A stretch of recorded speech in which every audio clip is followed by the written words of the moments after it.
तीन सर वाला सफेद शेर और भैंस की सेना का हमला।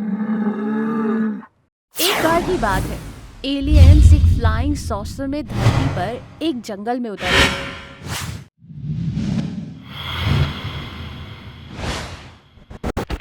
जिन्हें देख उस जंगल का शेर कहता है, अरे ये लोग कौन है, इतने अजीब क्यों हैं? मैं इन्हें खाऊंगा, मुझे बहुत भूख लग रही है। ये सोचकर शेर चुपके से एलियन के पास जाता है कि तभी एलियन कुछ पाउडर निकालकर उस शेर पर छिड़क देता है। जैसे ही एलियन शेर पर पाउडर छिड़कता है, वो शेर तीन सर वाले शेर में बदल जाता है। ये देख एलियंस तुरंत वहां से चले जाते हैं।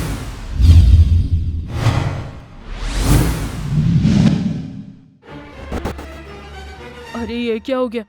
मैं ऐसे कैसे बदल गया? अब मैं कैसे जीऊं? क्या करूं? अब मेरी भूख कैसे मिटेगी? यूं शेर अपने आप में सोचते हुए जंगल में कुछ दूर आगे बढ़ता है कि तभी उनकी नजर तीन भैंसों पर पड़ती है। चलो, आज मेरे भोजन का इंतजाम तो हो गया, लेकिन अगर ये तीनों एक साथ है तो मैं इनका कुछ नहीं बिगाड़ पाऊंगा। मैं क्या करूं? हाँ, एक उपाय है। मैं इन तीनों को अपनी मीठी मीठी बातों में फंसाकर इन्हें अलग करता हूँ।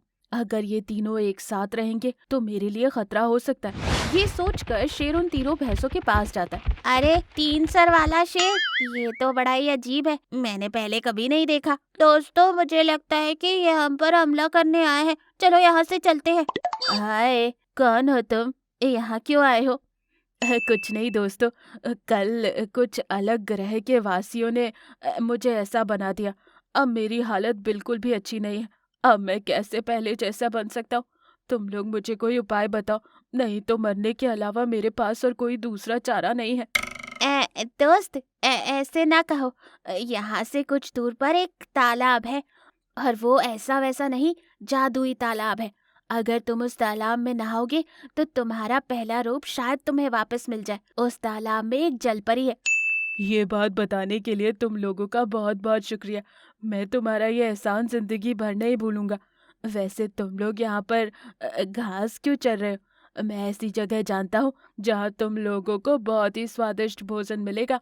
चलो, मैं तुम लोगों को वहाँ ले चलता हूँ, लेकिन वहाँ जाने के लिए तुम लोगों को एक साथ नहीं बल्कि एक एक करके मेरे साथ आना होगा। ऐसे क्यों भला? हम तीनों एक साथ आएंगे। हम तीनों जहाँ भी जाते हैं एक साथ जाते हैं। मेरी बात मानो, मैं एक एक करके तुम लोगों को वहाँ उस जगह पर ले जा सकता हूँ, क्योंकि तुम लोगों ने मेरी समस्या का हल बताया। इसीलिए मैं तुम्हें वो जगह एक एक करके बताऊंगा। मुझ पर विश्वास करो दोस्तों। दोस्तों, पता नहीं क्यों मुझे इस पर विश्वास हो रहा है। पहले मैं जाकर वो जगह देखता हूँ, तुम लोग यहीं रुको। ये कहकर वो भैंस शेर के साथ निकल पड़ती है।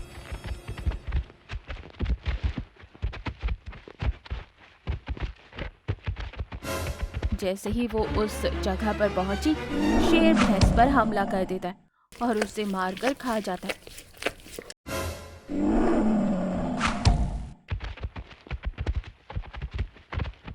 काफी देर बाद शेर अकेला ही दो भैंसों के पास आता है। ये देख भैंस बोलती है, क्या बात है शेर, तुम अकेले आए हो? हमारी दोस्त कहाँ है?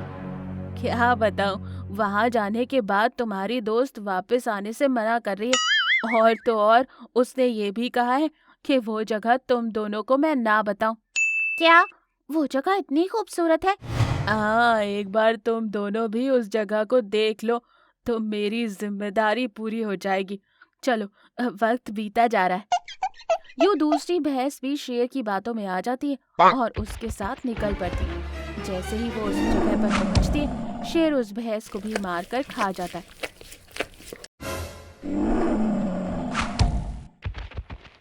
अब बारी थी तीसरे भैंस की। तीसरे भैंस ने जब शेर को अकेला देखा तो उसे शक हुआ। अरे शेर, तुम अकेले आए हो? मेरे दोनों दोस्त कहाँ हैं? जरूर दाल में कुछ काला है। रुको, मैं अभी बताती हूँ तुम्हें।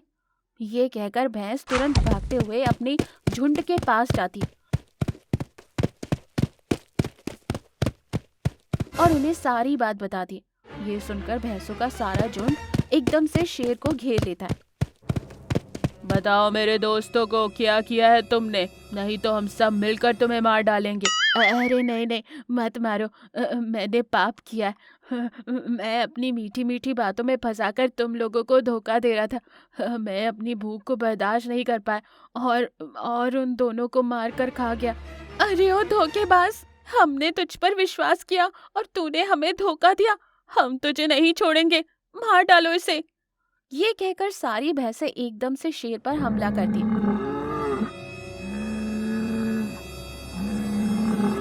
शेर वहां से भागते हुए भैंसों के बताए तालाब के पास आता है।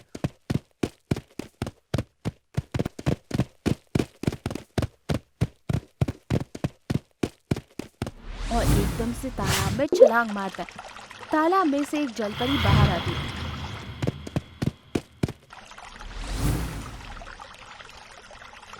और शेर को उसका पहला रूप देती है। ये सब तालाब के किनारे खड़े भैंसे देख रहे थे। 3 सर वाला शेर अपना असली रूप पाकर दूसरे किनारे से वहां से भाग जाता है।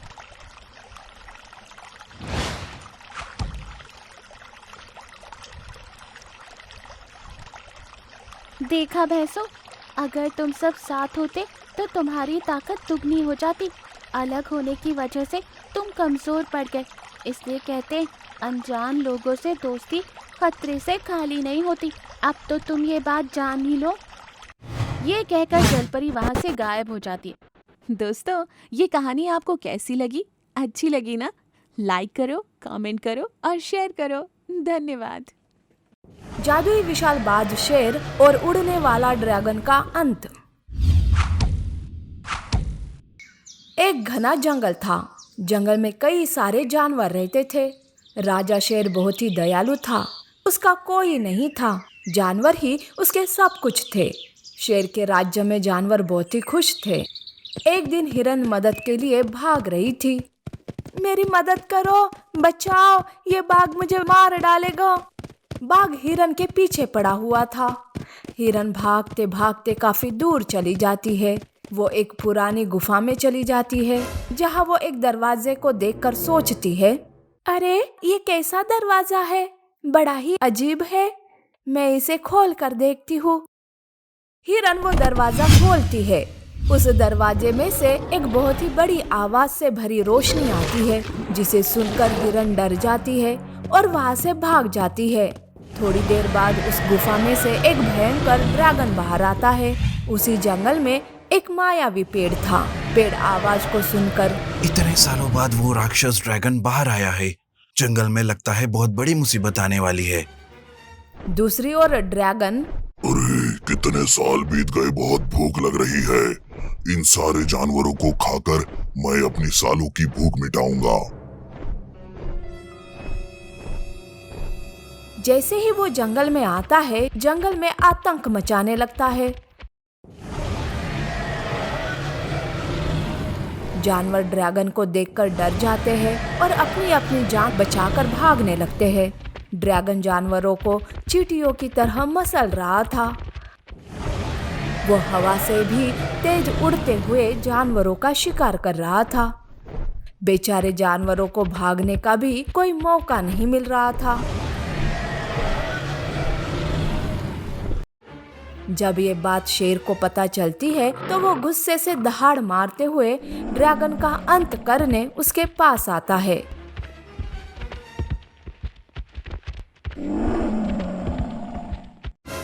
कौन हो तुम और तुम्हारी हिम्मत कैसे हुई मेरे जानवरों को मारने की? मैं तुम्हें जिंदा नहीं छोड़ूंगा। अच्छा, तो तू है राजा, तो क्या तू मुझे मारेगा? अरे ओ चूहे, पहले तू अपनी जान की खैर मना और यहाँ से चला जा। वैसे भी मैं तुम लोगों का शिकार कर करके थक गया हूँ। अभी मेरा आराम करने का मन है। शुक्र मना कि मैं तुझे छोड़ रहा हूँ। चला जा यहाँ से। ये सुनकर शेर को बहुत ही गुस्सा आता है और वो ड्रैगन पर हमला करता है। ड्रैगन अपनी शक्ति का उपयोग करके शेर को घायल कर देता है। शेर इतना घायल हो चुका था कि वो कुछ कर नहीं पाता था। ये देख ड्रैगन बहुत ही खुश होता है। अरे ओ शेर, आज से तू मेरा गुलाम है। अगर तू अपने जानवरों की खैर चाहता है तो तू मेरा गुलाम बन और मेरी सेवा कर। नहीं तो मैं तेरे इन जानवरों में से किसी को भी नहीं छोड़ूंगा। नहीं नहीं, मेरे जानवरों को कुछ मत करना, मैं तुम्हारा सेवक बनूंगा। यूं शेर ड्रैगन का सेवक बन जाता है। ड्रैगन की हैवानियत दिन ब दिन बढ़ती जा रही थी। वो जानवरों को ना तो भोजन दे रहा था और ना ही पानी। जानवर और उनके बच्चों की हालत बिना खाने और पानी के बहुत खराब हो रही थी। शेर ड्रैगन से कहता है, देखो, हम बड़ों की ना सही, कम से कम बच्चों को तो खाना और पानी दे दो। बेचारे भूख और प्यास के मारे कमजोर हो गए हैं, उनकी जान भी जा सकती है। अच्छा, ये बात है। अगर मैं इन्हें खाने को दूंगा तो मेरा खाना कम पड़ जाएगा। मैं एक काम करता हूँ, मैं पहले इन छोटे छोटे पिल्लों को ही खा लेता हूँ। ये सुनकर सारे जानवर रोने लगते हैं और ड्रैगन से अपने बच्चों की जान की भीख मांगते हैं। पर उस जालिम को उन पर बिल्कुल भी रहम नहीं आ रहा था। वो बच्चों पर हमला करने ही वाला था कि हाथी और शेर उसके आगे चले आते हैं। वो दोनों ड्रैगन के हमले से घायल हो जाते हैं। वो दर्द के मारे चिल्लाने लगते हैं। ड्रैगन उन्हें उठाकर दूर फेंकता है। शेर एक पेड़ के नीचे गिर जाता है। जिसका डर था वही हुआ। ये जंगल यूं बर्बाद नहीं हो सकता। मैं अपनी शक्तियों से शेर की मदद करूंगा। ये कहकर पेड़ अपनी जादुई शक्तियों से एक बाज को शेर के शरीर से जोड़ देता है। ये देख ड्रैगन डर जाता है। जादुई विशाल बाज शेर और ड्रैगन के बीच लड़ाई होती है। ड्रैगन जादुई विशाल बाज की शक्तियों के सामने रुक नहीं पाता है। वो मर जाता है।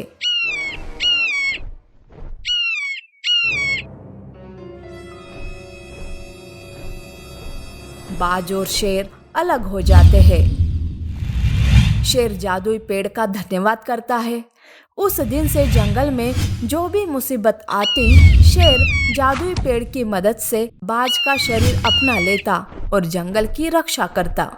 नीति: एक ना एक दिन बुराई का अंत होकर ही रहता है।